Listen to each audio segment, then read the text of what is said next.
Jack Burrell was just trying to enjoy his summer as a counselor at Camp Crystal Lake. After spending some quality time with his girlfriend Marcy in one of the cabin bunks, Jack decides to head to the bathroom alone. Big mistake. He's lying on his back in bed, probably thinking about round two, when suddenly an arrow punches straight through the mattress from underneath and goes directly through his throat. Actor Kevin Bacon shows Jack's eyes go wide with shock as the arrow tip emerges from his neck. There's no scream, just a horrible gurgling sound as blood streams down his throat. The kill is shot from above, showing Jack convulsing and grabbing at the arrow shaft, unable to breathe or call for help. His legs kick frantically against the bed as he drowns in his own blood. This death works because it's so unexpected and intimate. Jack has no idea death is coming until it's already happened. The arrow doesn't kill him instantly either. We watch him suffer for several agonizing seconds, completely helpless and alone. By making this kill so personal and lingering, director Sean Cunningham establishes that nobody is safe at Camp Crystal Lake. But Jack's death was just the warm-up for what came next. Marcy Stanler was Jack's girlfriend and had no idea her boyfriend just died in the next room. After their intimate moment together,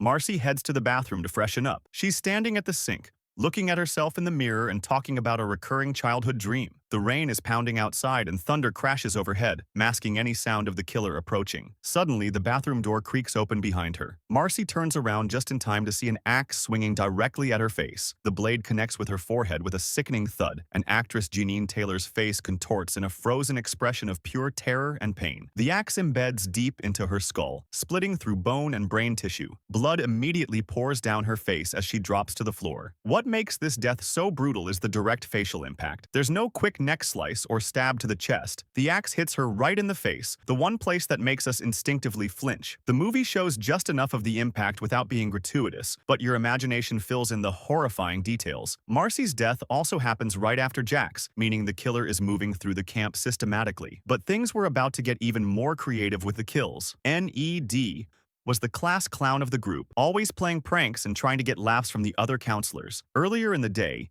he wandered off toward the old cabins and never came back. The movie doesn't show us exactly when or how the killer grabbed him, but we eventually discover what happened. When the other counselors go looking for Ned, they find his body laid out on one of the bunk beds in an upstairs cabin. Actor Mark Nelson appears with his throat slashed wide open from ear to ear. The cut is deep and brutal, exposing muscle and tissue underneath. Blood has soaked through his shirt and pooled on the bed beneath him. His eyes are still open, staring blankly at the ceiling, and his mouth is frozen in what might have been a scream that never made it out. This death is painful because throat slashing is one of the most primal and terrifying ways to die. Ned would have felt the blade cut through his windpipe and vocal cords, unable to breathe or cry for help. The positioning of his body suggests the killer took time to arrange him after death, adding a disturbing psychological element. By killing the funny guy first and hiding his body, the movie shows that personality doesn't matter to this killer. Everyone dies the same. But the killer was just getting started with the brutality. Steve Christie was the camp owner, the guy who had the brilliant idea to reopen Camp Crystal Lake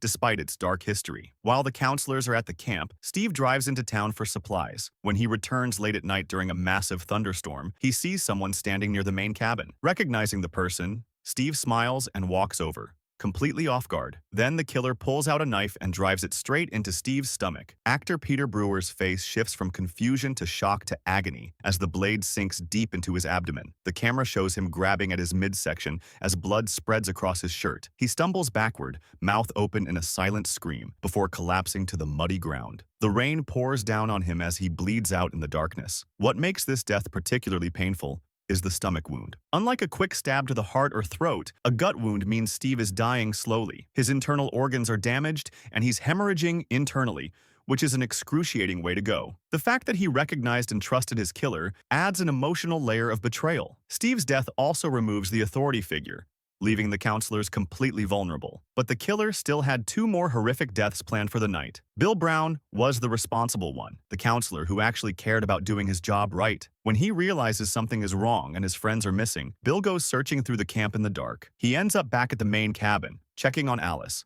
the final girl. But the killer gets to him first, and Bill never makes it inside. When Alice opens the cabin door, She discovers Bill's dead body pinned to the wooden door with multiple arrows. Actor Harry Crosby hangs limply, his arms at his sides, with at least 3 or 4 arrows shot through his torso and chest. Bloodstains spread across his shirt at each impact point. His head hangs forward, and his eyes are closed, suggesting he might have died from the first arrow or bled out slowly from multiple wounds. This death is agonizing because of the multiple arrow impacts. Each arrow would have caused intense pain as it punctured through skin, muscle, and possibly organs. Bill might have still been alive after the first shot, conscious and suffering through the second and third. The display of his body is also deliberately theatrical, arranged to shock and terrorize Alice. By killing Bill and positioning him as a gruesome surprise, the killer transforms the camp into a personal horror show. But the final confrontation was about to reveal the most shocking twist of all: Pamela Voorhees. After all the counselors are dead except Alice,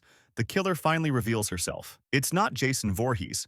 It's his mother, Pamela Voorhees, played by Betsy Palmer. She blames the camp counselors for letting her son Jason drown in the lake years ago because they were too busy fooling around to watch him. Now she's returned to make sure the camp never reopens by killing everyone associated with it. Mrs. Voorhees chases Alice through the camp with a hunting knife, completely unhinged and screaming about Jason. They end up fighting on the beach near the lake. Alice manages to grab a machete, and during their struggle, she swings it with all her strength. The blade connects with Mrs. Voorhees' neck and slices clean through. The camera shows the machete cutting through flesh and bone as Pamela's head separates from her body. Her decapitated head falls to the sandy beach, while her body collapses separately, blood pumping from the neck stump. This death is painful not just physically but symbolically. Decapitation is one of the most final and brutal ways to die. There's a brief moment where consciousness might remain even after the head is severed, meaning Pamela could have experienced a second or two of pure horror. This kill also completes the revenge cycle, with Alice becoming the survivor by using the same type of weapon